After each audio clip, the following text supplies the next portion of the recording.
Salut! Aujourd'hui, on va parler d'un sujet qui fait fantasmer autant qu'il ne fait peur, le contrat. Non pas celui du mariage, rassurez-vous, on va parler de celui des jeux de domination et de soumission. Tu sais, le fameux document qu'on voit dans 50 nuances degrés qui fait dire à tout le monde « Oh là, mais ça devient du sérieux ». Alors, vous allez voir que c'est beaucoup moins de paillettes et beaucoup moins de tension que dans la vraie vie.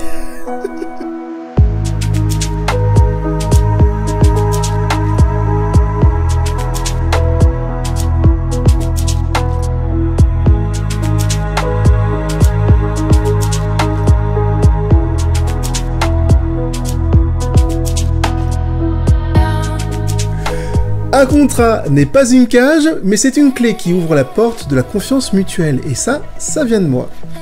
Allez, aujourd'hui, on va casser certains mythes, parce que non, un contrat n'est pas forcément 20 pages de jargon écrit par Satan en personne, et signé avec du sang... quoique, ça dépend. Vous voulez du sang, de la sueur et des larmes. Mais en fait, c'est surtout que ça permet d'améliorer ta relation DS, et pourquoi pas ta relation amoureuse ou amicale, que tu sois débutant ou expérimenté. Alors accroche-toi, aujourd'hui, je te montre ce que c'est qu'un vrai contrat.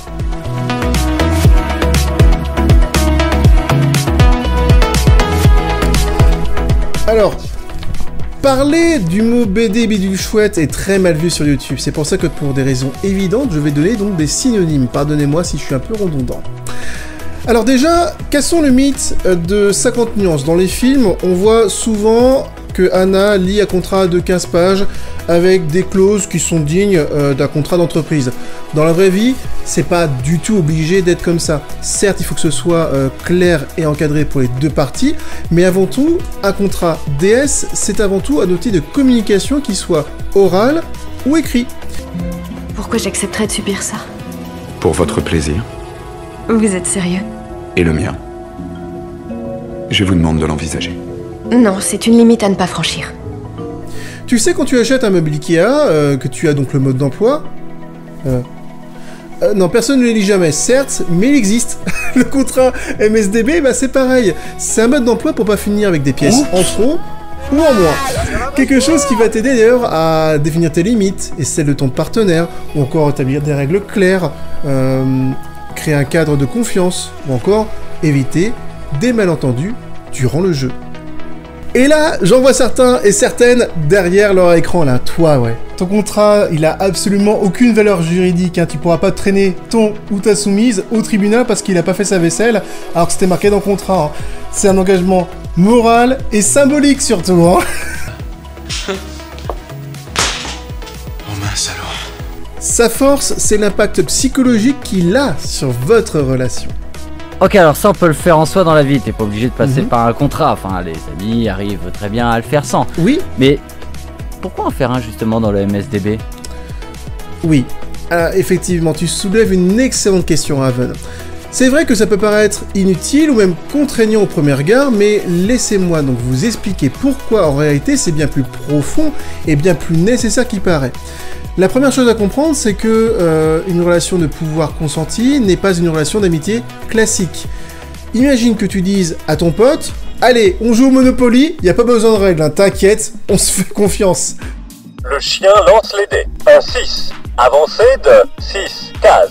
Ok, donc là t'es chez moi, boulevard de la Villette, est-ce que t'es chez le Crédit Mutuel? Non, Non. j'ai pas de banque en ce moment. D'accord. J'ai la porte de sortie. de Ok, Uno. alors c'est lequel de Uno? Est-ce que c'est le 2? Oui, je l'ai. Et j'ai Pac-Man avec. Ok, donc là tu me dois 10 €. Voilà, merci. Mais j'ai le 1 au bingo. Sinon. Je ne vois pas chien. Alors déjà, tu vas commencer par te disputer avec ton ami pour savoir qui va construire un hôtel sur la case ne pas aller en prison. Et puis imagine maintenant d'appliquer cette logique auprès donc du MSDB. Eh bien, dans une relation DS, je ne suis pas l'ami de la soumise. L'amitié ne se fonde pas par cette relation de pouvoir. C'est un échange qui implique des dynamiques qui sont totalement différentes de celles qu'on trouve dans l'amitié. Bien sûr, l'amitié peut exister partout, et c'est d'ailleurs le cas dans souvent des contrats de ce style-là. Alors oui, ton ami serait capable de garder un secret, ça, il n'y a pas de doute là-dessus. Par contre, est-ce qu'il serait capable de garder ton intégrité physique lorsqu'il y a une session d'impact ou encore de bondage? Et oui, les pratiques MSDB impliquent souvent des risques physiques et émotionnels qui nécessitent une préparation toute particulière. Le fait de faire un contrat MSDB peut avoir un impact psychologique bénéfique, en permettant aux partenaires de se sentir plus en sécurité et plus détendus dans la relation. Quand tu signes symboliquement un contrat avec quelqu'un, tu ne fais pas que discuter avec un ami. Tu officialises donc une relation avec des règles, des responsabilités et un cadre précis. Tu confies donc certains de tes choix et ton corps à la personne pour que tu puisses t'épanouir et t'abandonner en toute sécurité. Entre amis, le pire qui peut t'arriver, c'est de piquer tes frites. Dans le MSDB, le pire qui peut t'arriver, c'est de buter ton ou ta soumise. Ouais, enfin c'est quand même pas le même niveau de risque, tu l'accorderas, enfin on communique déjà assez bien. Alors, qu'est-ce que tu dis donc du coup si un ami te dit « Ah au fait si je crie banane, c'est que j'ai vraiment très mal et qu'il faut s'arrêter maintenant hein. ». Parce que en fait, dans une relation DS, ce genre de détails là, eh ben c'est plutôt crucial. D'ailleurs, on parle souvent d'obligation du soumis ou de la soumise, mais dans les relations DS, le dominant, il a aussi des responsabilités envers la personne soumise. Et c'est ce qui fait d'ailleurs la différence entre surveiller l'apéro chez tes amis et être responsable de la sécurité dans une boîte de nuit. Le contrat, il permet de savoir ce qui se passe si quelqu'un veut arrêter, et spoiler, c'est possible pour les deux personnes, s'il y a aussi une urgence médicale, et si vous n'êtes aussi plus sur la même longueur d'onde. En rédigeant donc un contrat, tu crées un espace qui va te faire passer donc du monde vanille au monde kinky. Mais psychologiquement, ça change tout. Et si tu trouves que c'est trop paperasse, eh ben dis-toi que c'est toujours moins compliqué qu'un contrat de location parisien. Mais du coup, vraie question, c'est quand que tu dois en faire un? Non, parce qu'il n'y a pas besoin d'un contrat pour une session d'une soirée ici. Alors non, pas besoin, enfin c'est toi qui vois, il n'y a pas de règle. Mais si tu veux une relation DS qui dure, que ce soit quelques semaines ou H24, c'est là où ça devient vraiment utile. J'ai raison? Oui, là, ouais, ça devient même très utile, et on en parle maintenant.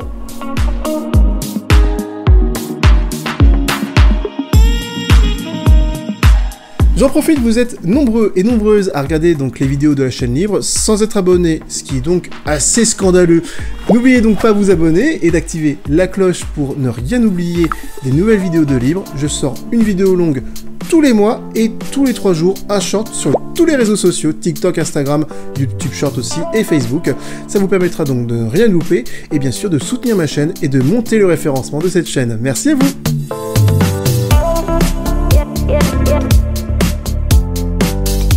Alors, commençons par le commencement, les clauses communes. Qui êtes-vous? Qui demandez-vous? Et que faites-vous là? Je ne conçois de me donner à un homme pour la vie que si je deviens son esclave. Notez vos noms, pseudo, rôle, bref tout ce qui permettra de ne pas confondre celui qui tient la cravache et celui qui la reçoit. Ça serait quand même très con, hein. Pensez aussi à la durée du contrat. Contrairement aux abonnements Netflix que tu oublies donc de résilier, là il faut être très précis. 1 mois, 3 mois, 1 an. Jusqu'à ce que la mort vous sépare. Non. Ah non, ouais. Ça c'est pour le mariage. Le contrat il peut être aussi essentiellement sexuel ou inclure des aspects émotionnels et physiques. Et bah ça dépendra de votre relation encore une fois. N'hésitez pas aussi si vous faites une vérification et si vous modifiez le contrat, à noter pourquoi pas la date de la modification et le numéro de la version, que ce soit ici et même en bas.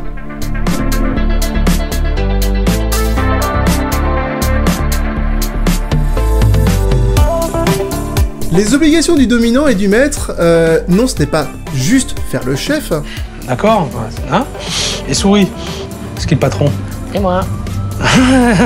On dirait Donald Duck. Ok, c'est qui le patron? C'est moi. C'est toi le patron. Ok, alors montre-le que c'est toi le patron.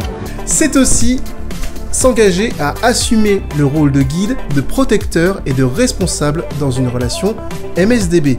C'est un peu comme être le capitaine de navire, sauf que là, le navire, c'est votre relation DS. Qui dit bien sûr obligation du dominant, dit aussi obligation du soumise ou de la soumise.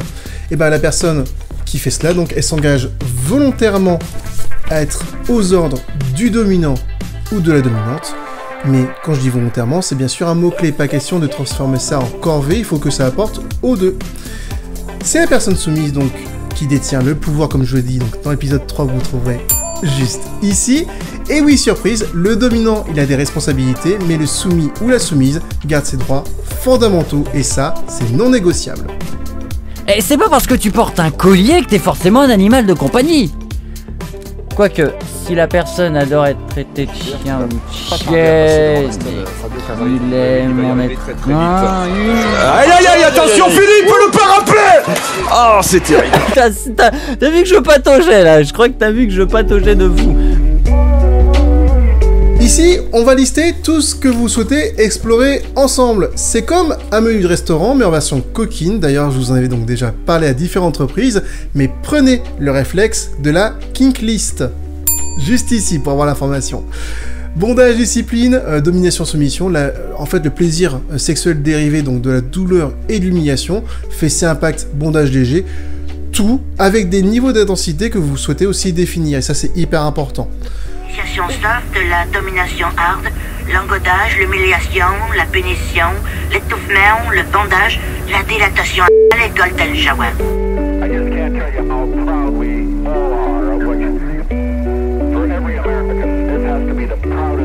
Ah, les règles du quotidien.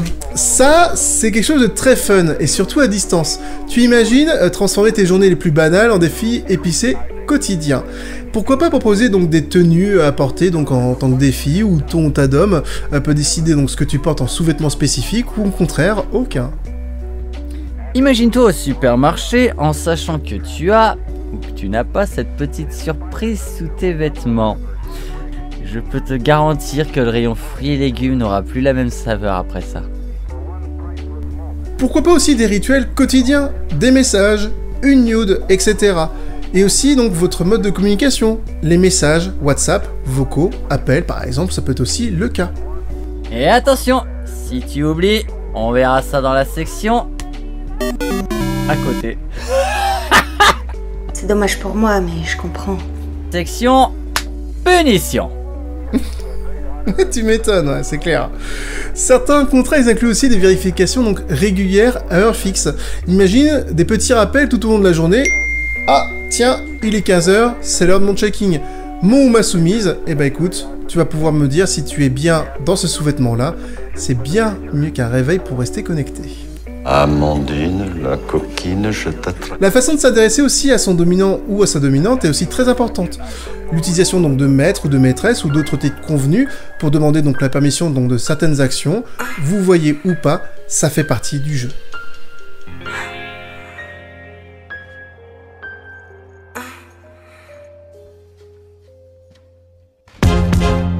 Puis-je m'asseoir sur vos genoux? Accordez-moi juste un instant.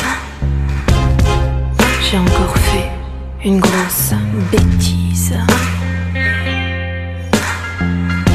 Je comprendrai que l'on m'inflige un châtiment. J'ai été extrêmement désobéissante. J'ai été vilaine, vilaine, vilaine. Alors si monsieur veut bien se donner la peine de me donner de la peine.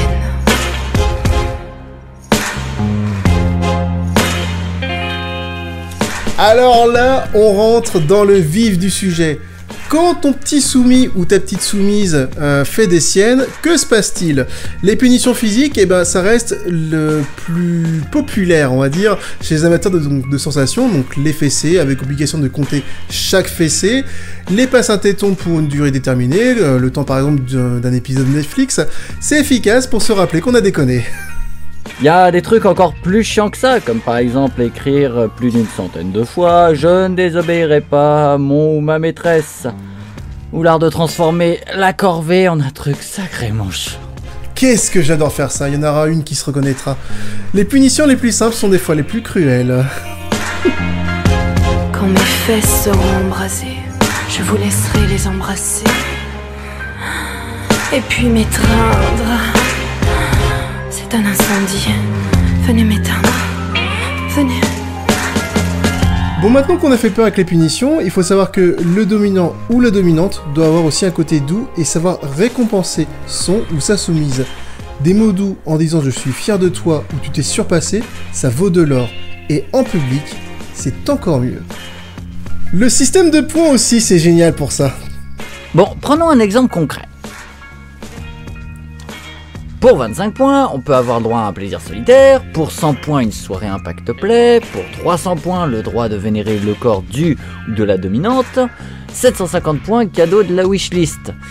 C'est comme un programme de fidélité, mais en beaucoup plus coquin. Ces fameuses soirées où tout tourne autour du plaisir de la personne soumise, de quoi motiver n'importe qui.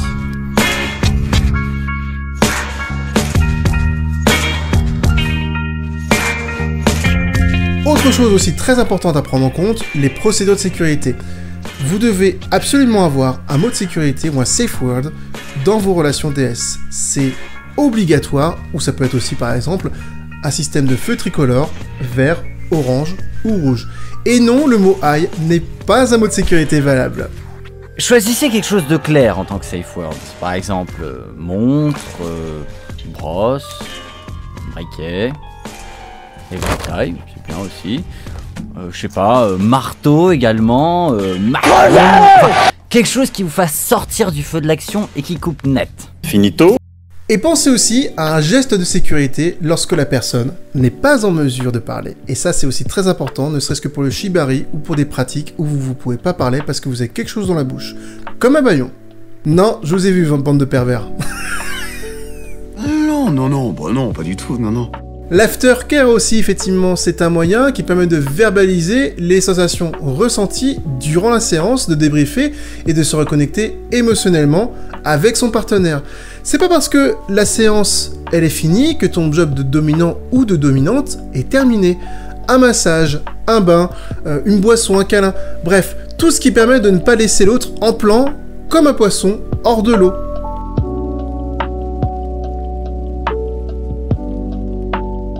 Partie, je l'avoue, moins sympathique, mais qui doit en faire partie, la résiliation du contrat. Lorsque vous n'êtes plus en phase, que ce soit vous en tant que soumise ou soumis, ou vous en tant que dominante ou dominant, vous devez renégocier ou résilier le contrat s'il devient trop pénible pour vous. Il faut que ça plaise aux deux et pas que ça devienne un sacerdoce pour l'un comme pour l'autre. Pour cela, vous devez donc notifier toutes ces informations-là donc dans la partie résiliation du contrat et bien sûr avoir des moyens de dernier évitement avant d'arriver effectivement à cette résiliation puisque effectivement le but c'est que ça apporte aux deux et pas que ça fasse du mal aux deux ou à l'un. Et comme disait une de mes complices, le contrat n'a de valeur que s'il est respecté, sinon ça reste un vulgaire bout de papier. Sachez-le. Si vous souhaitez ne pas vous faire chier et avoir donc ce contrat-là directement fait ou avec des clauses qui sont plutôt simples et pour bien débuter, sachez qu'il est disponible directement donc sur le YouTube pour l'abonnement donc à 5 € sur la chaîne libre ou directement donc sur le Tipeee avec un don de 5 € avec le lien qui se trouve donc juste ici. Ça permet de me récompenser de mon travail qui est bénévole et ça permet aussi donc de soutenir la chaîne. Merci à vous. Ne vous précipitez pas. Pas besoin de définir en une soirée, comme si vous écrivez votre testament, la rédaction d'un contrat. Ça oblige les participants à discuter ouvertement de leurs attentes, de leurs désirs et de leurs limites. Commencez simple et ajoutez au fur et à mesure. Et voilà, tu vois, ça demande du temps, ça demande de la patience, mais surtout de la bienveillance. Et justement, en parlant d'amour de soi, c'est quand même fou de voir encore des gens qui n'osent pas aller dans les milieux kinky, donc libertinage et MSDB, à cause de leur complexe sur leur corps. Je ne suis pas assez grosse ou pas assez mince, mon pénis est trop petit, mes seins sont pas assez gros. Stop! Dans le prochain épisode, on va casser tous ces putains de mythes qui empêchent de vivre ta sexualité comme tu l'entends. Parce que bordel, ton corps... il est parfait pour ce que tu veux en faire, que tu fasses du 36 ou que tu fasses du 52, que tu aies des vergetures, des cicatrices ou que tu te sentes différent ou différente des standards, tu mérites autant le plaisir que n'importe qui. Donc, n'hésite pas à t'abonner donc à la chaîne libre, à être aussi très attentif, notamment avec la cloche pour être averti que cette pépite sort, et n'hésite pas aussi à marquer en commentaire ce que tu souhaiterais donc qu'on aborde en termes de sujets, pour que tu puisses mieux te sentir dans ta sexualité épanouie. On se dit à dans un mois pour un nouvel épisode de Livre. Ciao. Oh mon Dieu. 97, je ne désobéirai pas.